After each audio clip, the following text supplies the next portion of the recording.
Marcoleta offers himself as your lawyer in case tutuloy yung impeachment case against you. Will you accept the offer? No, I think, well, first off, I'd like to thank Congressman Rodante Marcoleta for his offer to be my lawyer in the impeachment case. I appreciate it because he's a very good lawyer. He's a brilliant lawyer. In fact, he pointed out to me points during the committee hearing that as a lawyer, I was not able to see. So that shows his astuteness in the law. But I feel that he will better serve the country if he remains as a member of the House of Representatives. That is what is important right now. We need good public servants, good leaders, good officials in government. And I assure everyone that we already have lawyers helping us.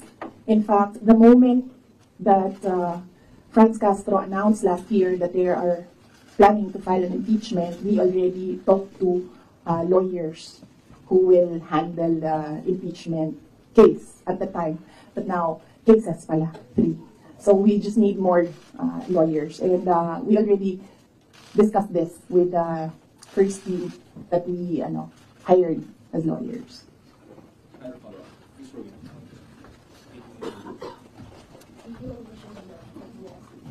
Yes, ma'am. I just want to ask how are we preparing, or what are our preparation, and how are we going to close for the impeachment for the West Side? Oh, okay. Yes, ma'am. So very recently, we had a meeting with the lawyers, and what was discussed there was the arrangements, because we needed more lawyers. We are expecting another impeachment case now, so this may be 3 impeachment cases. So, and then we will await an official copy of the articles of impeachment so that they can prepare the defense. We already have advanced copies of what is filed in the House of Representatives, and they're starting preparatory works right now. Sorry, sir.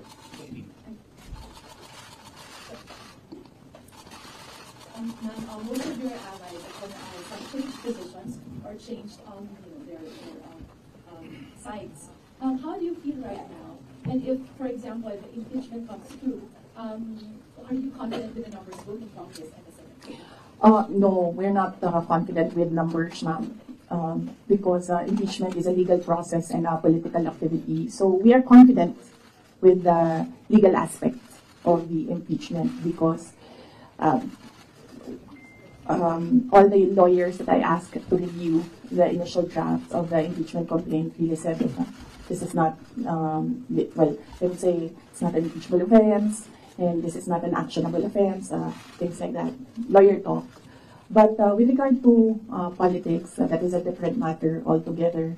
So we do not know what will happen with that. Well, that's politics. They always say that there are no permanent friends and enemies in politics. So it really depends on the person, on the politician, what path he will choose. Hi, ma'am. Related to the worst case scenarios. Yes. The House of Government Committee said that they are eyeing the possibility of filing plunder, technical malversation, and falsification charges, among others, against you and several other officials of the OVP and formerly the DepEd in relation to the alleged misuse of the confidential funds. Have you discussed this already with your legal team, with any of the lawyers, and what can you say that it's a very heavy case plunder? Yes. We have an inventory of possible cases to be filed because right now it's only the 2 impeachment cases that are filed with the House of Representatives. All the other cases, we have a list, we have an inventory, and we have lawyers assigned for each case. Usually cases that are similar, we assign it to 1 lawyer. And then other cases, we assigned it to other lawyers so that we ensure that all the cases have lawyers focused on each case. Salito po from Bogo Radio Philippines. Ma'am, na-consult niyo na ba yung family niyo about this? Dahil kanina nabanggit niyo kung sa mga lawyers about sa family. Si PRRD, nakausap na po ba ninyo? And ano yung payo mo sa'yo? Hindi pa kami nagkausap ni dating Pangulong Rodrigo Duterte. I expect na magkikita kami as usual sa December 24 sa bahay ng mother ko. Likely, baka doon namin mapag-usapan yan kung man mapag-usapan namin, dahil madalas kasi kapag nagkasama-sama yung pamilya, lalo na pag nandyan yung mga apo, ay yung mga apo yung pinag-uusapan ng pamilya. Nagsabi si Pangulong Duterte na magpapadala siya ng pera para sa pambayad daw ng mga abogado, kasi alam niya na napakaraming mga abogado ngayon ang kinuha para sa iba't ibang mga kaso. Pero nagsabi na rin ako, through my brother, kasi yung kuya ko yung sinabihan niya, nagsabi ako na huwag na lang siya magpadala ng pera dahil nakapaghanda naman na kami para sa impeachment case. Kasi sinabi niya impeachment case. So sabi ko, nakapaghanda kami sa impeachment case kasi nga last year nag-announce na si Franz Castro ng impeachment. So the moment na sinabi yon, and the moment na nakita namin na tuloy-tuloy yung attacks against me, ay naganda na rin kami para sa mga abogado. Lara Cepeda from Straight Time Singapore. Ma'am, you already mentioned that your lawyers are prepared to answer the impeachment cases, but the opposition groups who filed the complaints against you are accusing you of being evasive in your answers and the alleged corruption and misuse of millions of confidential funds. Ma'am, baka you can offer an explanation also to taxpayers how kung above board po ba talaga yung paggamit nitong mga confidential funds para matapos na rin, ma'am, yung question once and for all. Yes, ma'am. I'm not being evasive. If you are referring to the budget hearing and the hearings in the House of Representatives, I'm not being evasive. I am not answering the questions because they have no authority to ask confidential questions. I am answering questions about the use of the money in the Commission on Audit, and there is no, you ask the Commission on Audit if there was anything at all that they can say or see that we are not cooperative with the audit. So it is wrong to say that I am evasive. I am definitely not answering questions about the use of the fund, about confidential funds, because it pertains to national security and the lives of the people involved in intelligence operations.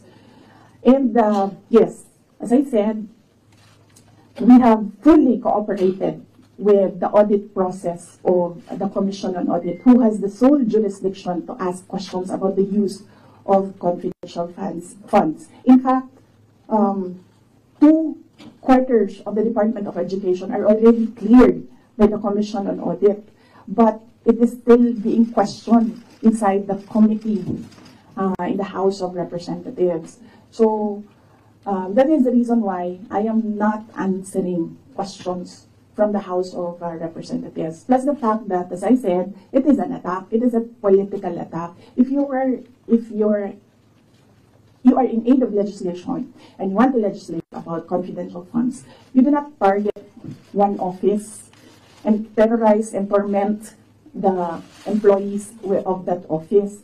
What you do is you do a sampling, a random sampling of the offices who have confidential funds. Why not call the office of the president, who has billions and billions of confidential funds, if you want to legislate about confidential funds? So that shows that they're singling out the office of the vice president. And I really feel that it's very disrespectful to the office of the vice president. That is also why when they ask that I respect their process, respect begets respect. So if they want respect, they should first respect the office of the vice president. That is what I was saying, that they don't like me, they don't like my person, they don't like SARA Duterte, but they have to respect the office of the vice president. So if they want to investigate confidential funds, they don't single out one office. I understand, ma'am. VP, just a follow-up, kasi yesterday or the other day, the House also alleges that over 400 names na nag-cite on acknowledgement receipts, again, on the issue of the confidential funds, wala daw pong records at the BSA. Baka ma'am, you could offer an explanation because we know that this is a legal proceeding, pero pinag-uusapan po siya ngayon, ma'am, sa bahay ng bawat Pilipino. Baka yun, explanation if this is above board or bakit wala silang birth certificate, ma'am. No, I will not explain. I will not give an explanation because it will entail that I explain intelligence operations which will compromise officers who do intelligence operations. It will really compromise how they work. So no explanation will be given to the members of the House of Representatives. One final follow-up from me, ma'am. Then what's your response to accusations that an office like the DepEd and the OVP have no jurisdiction naman to have these confidential funds that are spent for national security? Well, the confidential funds was the first transfer of confidential funds was from the office, from the contingent funds to the office of the Vice President, and this was approved by the office of the President. The next year confidential funds was 2023. We submitted it to the Department of Budget and Management. It was approved by the Department of Budget and Management, and therefore it implies that it was approved by the Office of the President because it was included in the National Expenditure Program, the NEP. So, and then it was approved by Congress as well. The only reason why we did not use the confidential funds in the fourth quarter for both offices because I was already flagged by a friend inside the House of Representatives that they will attack you using confidential funds. So yes, it was duly approved by the Office of the President and both houses of Congress as well as because it was included in the General Appropriations Act. So it was not, we presented it, we defended it, they approved it. We used it, and then the question on utilization is under the Commission on Audit. That is how the system works. They cannot use or they cannot twist the system according to their personal interests. Really, all these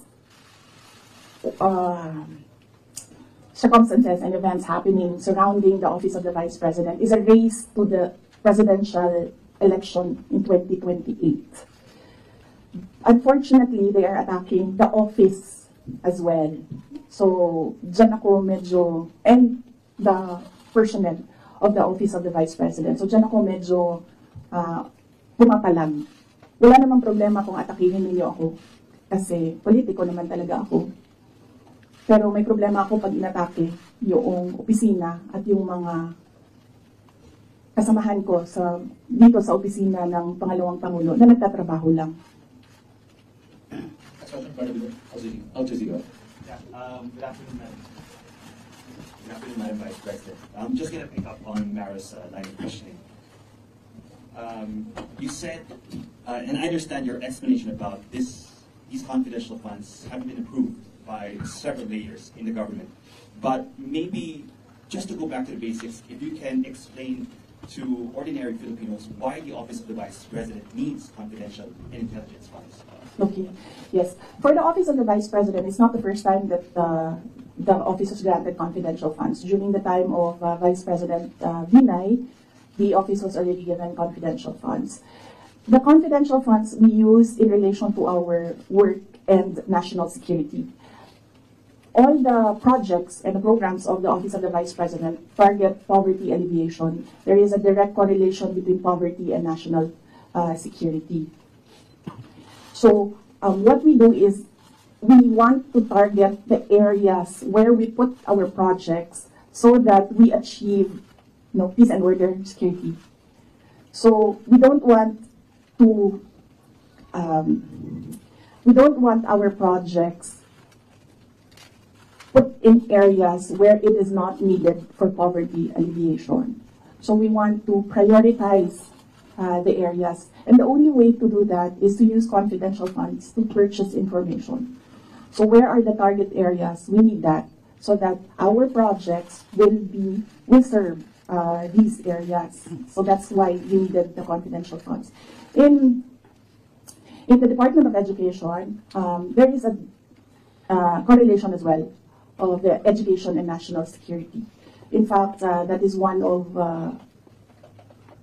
there is a correlation as well of education and national security. There are so many threats to education, not just insurgency, and threats to the Department of Education personnel and students as well. And we wanted to target projects of the Department of Education as well in the most vulnerable areas and schools.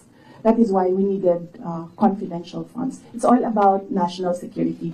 And the position of the Office of the Vice President and the Department of Education is that the national security is a holistic concept. It's not just one, like territorial defense, sovereignty. No, national security is about food security. It's about quality of education.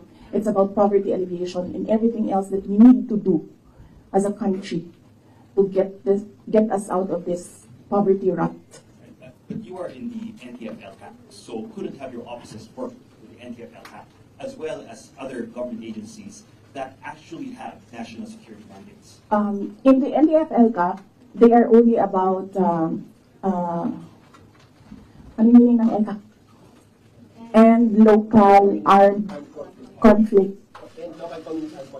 And local, LCAP. So that is very specific to that. Local conflicts and communism. So, as I said, the projects and the programs of OVP target poverty alleviation, and there's so many factors affecting poverty. And there are so many threats to education, not just insurgency. But there are also other government agencies with national security mandates that you can work with, your offices can work with. Yes, that is true, but we work far faster if we are allowed to purchase information and target our projects immediately on the certain school or certain barangay or certain municipality. We move faster if we can target our projects. Okay. Going back to the confidential funds, that was also confidential funds, but the names, they're being verified by the Philippine Statistics Authority. I know you said that you can't explain because they're confidential in nature, but maybe just a yes or no, because other names have cropped up. Aside from Mary Grace Piatos, we have Chippy McDonald, Fernando Tempura, Carlos Oishi, Raymunda Nova. These were mentioned in a column at the Philippine Star, and Joel Chua, Congressman Joel Chua was quoted. Yes or no, are these code names? Nakalimutan ko yung sagot ko. Sandali. I cannot explain confidential funds because it will entail explaining intelligence operations.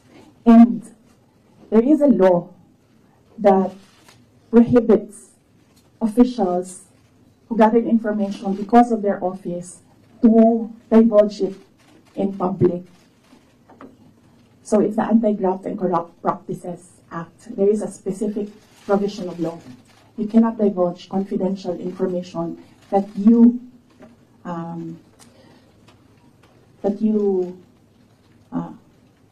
received while in office. So you won't even say these are No, that's just because code names? that will add to cases that may be filed against me. One last, sorry. Yes. Why the choice of a letter submitted to the NBI instead of an affidavit? Wait, hold on. I can answer. I can give you a very short answer with regard to ARs.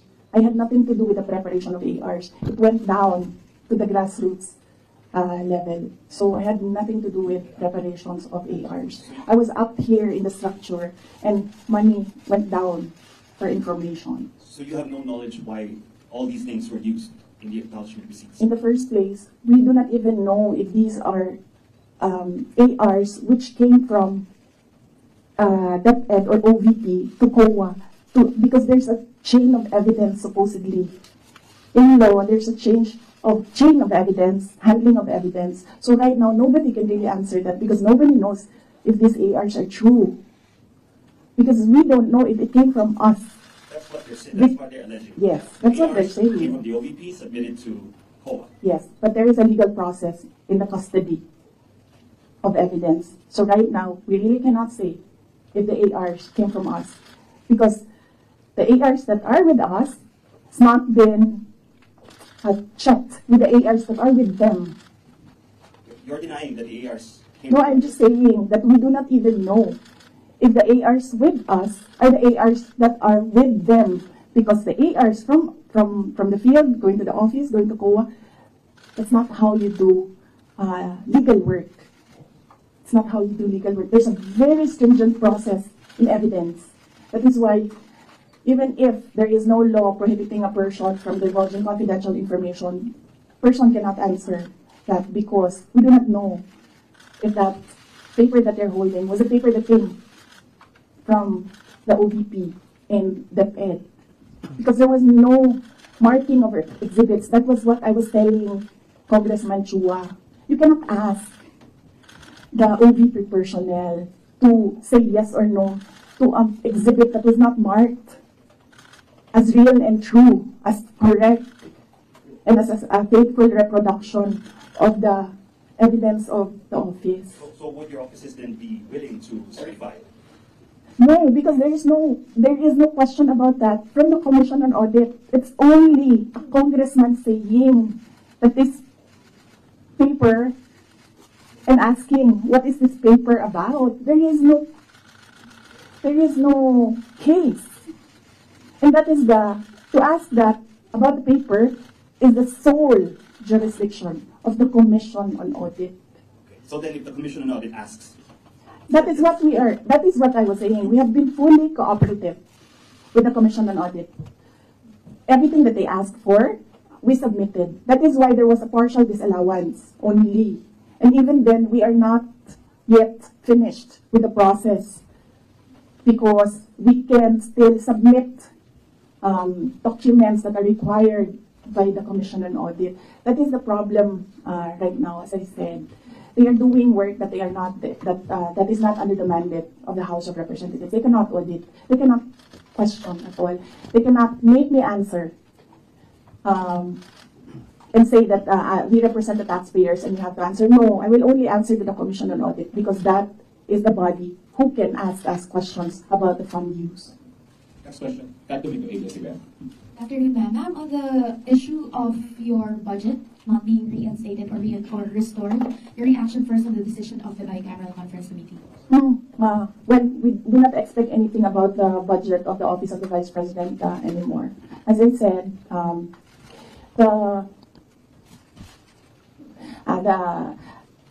before I was saying that I am not the problem. I've been saying that I'm not the problem. The problem of the Philippines is kahirapan, kagutuman, corruption, and all the other peace and order issues.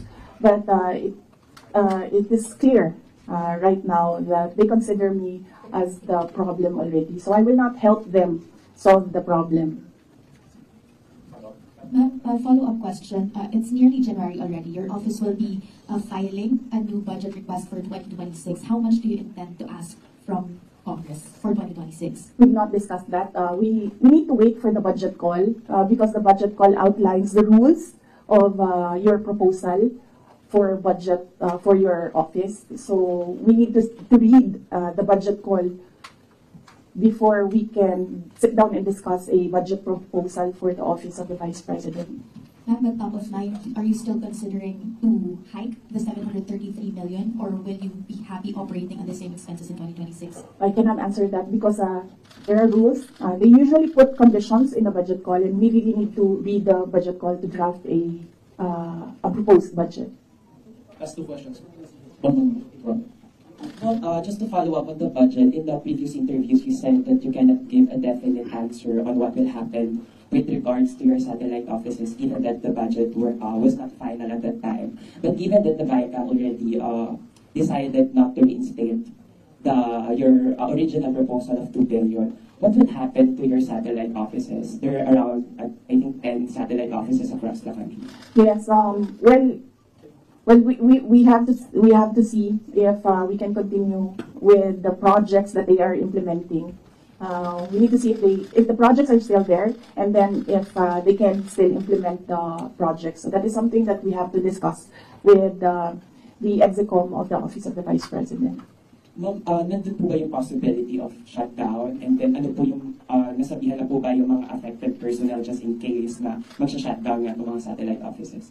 galing sa central office ng Office of the Vice President, wala kaming sinabi sa kanila. Pero since nababasa naman nila sa media yung nangyayari sa budget, I am sure that they are preparing themselves as well. Good afternoon, please. Ma'am, it was mentioned before na po out is 13 na papalitan. Meron na po bang update dito? Tsaka sumulat po ba kayo sa AFP regarding this? Yes, wala pang update doon sa pull-out and replacement. Nag-aantay kami sa Armed Forces of the Philippines kung kailan nila gagawin yon. Yes, nagpadala ako ng letter sa Chief of Staff ng Armed Forces of the Philippines. Meron lang ako mga nilatag doon na mga requests. Pinakauna doon is hindi na kami tatanggap, hindi na ako tatanggap ng replacements. So kung magtanggal sila, hindi na nila i-replace. Iwan na lang nila kung ano yung maiwan. And kung wala mang maiwan, dahil tatanggalin nila lahat, I already said that I will seek security arrangements outside of the Armed Forces of the Philippines already. Mag-outsource naman kayo. Kasi normally naman, di ba, pag Vice President, may naka-designate dyan from the AFP, from the PFP.